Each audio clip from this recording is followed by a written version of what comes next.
मेरे प्रिय बच्चों, आज मैं आप लोगों के बीच श्री श्री आनंद मूर्ति जी ने किस प्रकार से समय किसी भी व्यक्ति का बचाया जाता है इसके बारे में कहा नहीं, प्रैक्टिकल करके उन्होंने दिखाया कि समय का जो बचत है कैसे किया जाता है।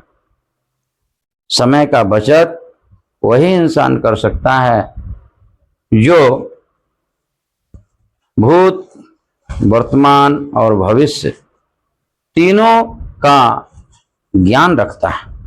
तो श्री श्री आनंद मूर्ति जी हमेशा किसी को आचार्य बनाने के पहले उसकी परीक्षा लिया करते थे कि आचार्य बनने लायक है कि नहीं है। तो आनंद सूत्रम जो हम लोगों का शास्त्र है,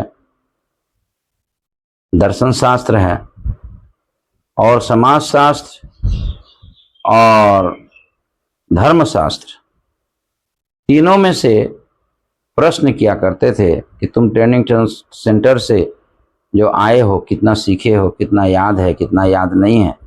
क्योंकि जब तक जो आचार्य जी लोग हैं खुद नहीं बताएंगे तो लोगों को कैसे मालूम पड़ेगा। इसलिए पहले तुमको खुद पढ़ना है, तुमको याद करना है और उसके बाद समाज में जो आगे बढ़ना चाहते हैं उनको तुम्हें सिखाना है। तो करीब 40 दादाजी लोग थे। तो एक दादाजी खड़ा करके प्रश्न किए, उनको 20 प्रश्न में 19 प्रश्न याद था। तो जो याद नहीं था उसी को उन्होंने प्रश्न कर दिया, उत्तर नहीं दे पाए तो उनको बड़ा कष्ट हुआ। उन्होंने निश्चय किया अब हम अगले दिन जो एक क्वेश्चन मेरा छूटे वो भी नहीं छूटेगा, सबको याद करके आएंगे।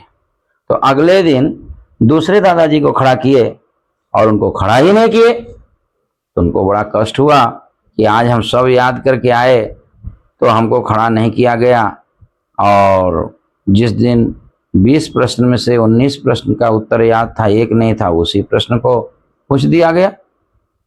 तो मन ही मन उनको बड़ा कष्ट हुआ। अब नेक्स्ट फिर अगले दिन श्री श्री आनंद मूर्ति जी ने कहा, देखो जी, मनुष्य को हमेशा समय का बचत करना चाहिए। यदि किसी को सारे प्रश्नों का उत्तर याद है तो उससे पूछने की कोई जरूरत नहीं है, उससे समय नष्ट होता है। और यदि 20 प्रश्न में से 19 प्रश्न याद है और एक प्रश्न याद नहीं है तो हमें उसे याद दिला देना चाहिए ताकि उसके मन में पुनः याद करने का जो है इच्छा प्रकट हो जाए और वो याद कर ले। तो हमेशा मनुष्य को समय का जो है बचत करना चाहिए। जो जिसको ज्ञान है उसमें अपना समय नष्ट करने की जरूरत नहीं है। जो नहीं आता है उस पर पुनः ध्यान देने की आवश्यकता है ताकि हमारा समय का बचत हो। जब ये बातें वो दादाजी सुने, श्री श्री आनंद मूर्ति जी के मुखारविंद से बहुत ही प्रसन्न हुए।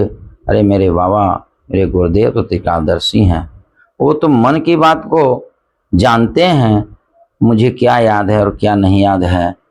लेकिन मैंने अज्ञानता के कारण मन ही मन बहुत गलत समझ बैठा था। उन्होंने उसी समय प्रणाम किए, साष्टांग प्रणाम किए और मन ही मन बोले, बाबा मुझे माफ़ कर। बाबा ने कहा कि हमेशा समय का बचत करना ये बहुत ज़रूरी है। तो इस छोटी सी घटना से हम लोगों को यही प्रेरणा मिलती है कि जो तारक ब्रह्म होते हैं वो त्रिकालदर्शी होते हैं। वो हमारे को क्या याद है क्या याद नहीं है वो सब कुछ जानते हैं और बीच बीच में याद दिलाते रहते हैं। इसलिए हमें और आपको इस दुनिया में घबराने की कोई ज़रूरत नहीं है। बस उन्होंने क्या कहा है, क्या करने के लिए, क्या पढ़ने के लिए, बस उसी पर विशेष ध्यान देने की ज़रूरत है। नमस्कार आप सभी लोगों को।